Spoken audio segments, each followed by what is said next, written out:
Alright guys, so normally I'm talking about trucking in the hotshot world, but I want to show you guys something. So I've been having an issue where this is the ignition and the key goes in it and you turn and start it on. Well, at times I notice when I'm going down the road, I'll hit a bump or just idling, the vibration from the engine or any sudden weird missed signal effect. This has been the culprit, and I found out that I thought it was something electrical. I thought it was some way worse, but it is the actual ignition tumbler box thingy. I have the box here. This is the new This is the new one, and they say inside here you can take the back off.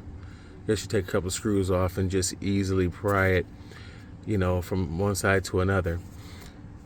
And they say inside there sometimes will get dirty and will cause it to not get signal from that key fob. And I have had it where it has cut off on me on the freeway or just idling, like I said. And this is the thing. So I had to take off 2 screws that was on here at the bottom of each corner. Sorry. On each corner. Now, the weird part is when I looked underneath here, it said dust can get in there. Well, if you look at, I've never opened this up before since I've owned the truck. But look at how much dirt and dust can get in there. Look even on the air vent. You can see it falling. That, I guess, sometimes can make its way into here, they say. And can cause the signal, I guess, to get kind of interrupted by all the dust or dirt that could be inside there. So if you have a 14 Ram, I don't know what other years may have this issue, but I know mine's a 14. I had the issue, and a few other people on YouTube that I've seen has the same issue. This is probably going to be the reason why it's doing it. So we're going to change it out and get it going. It'll start. It'll do normal things now, but I hit the wrong bump, or one day I may come outside and just decide it can't get signal from the key. The alarm light will light up. Like a theft light will light up, and it will cause the key not to even fire the engine. So they say you just remove these Torx bits here and this will fall out, and you just push the other one back in. It's got the line up things here, so you can't get it wrong.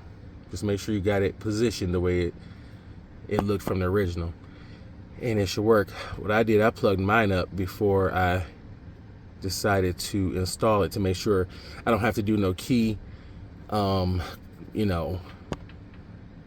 type of key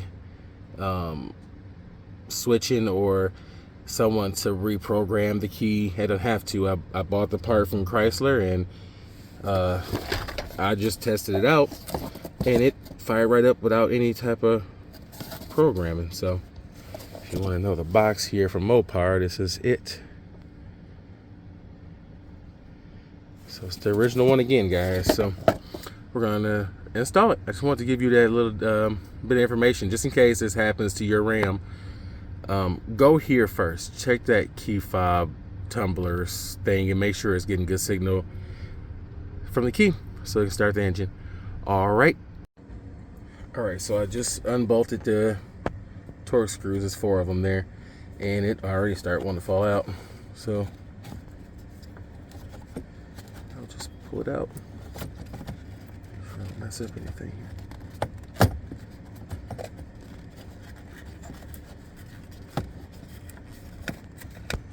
All right, and she falls right out. Quick and easy.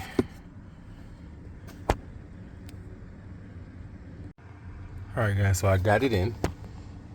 It's all buttoned up there. It's got the tabs where you can't get it wrong because it's going to show you how to guide it in.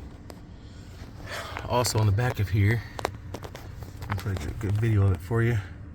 It's going to be like those little guide prong right here. It's going to match up with this wire here. You're gonna just plug it in there.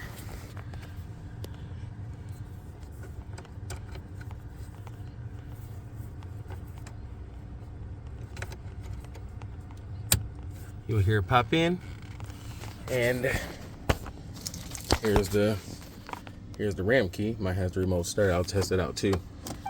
It's stick it in. You hear the bell lighting, bell ringing. We got dash lights. So, boom, she starts.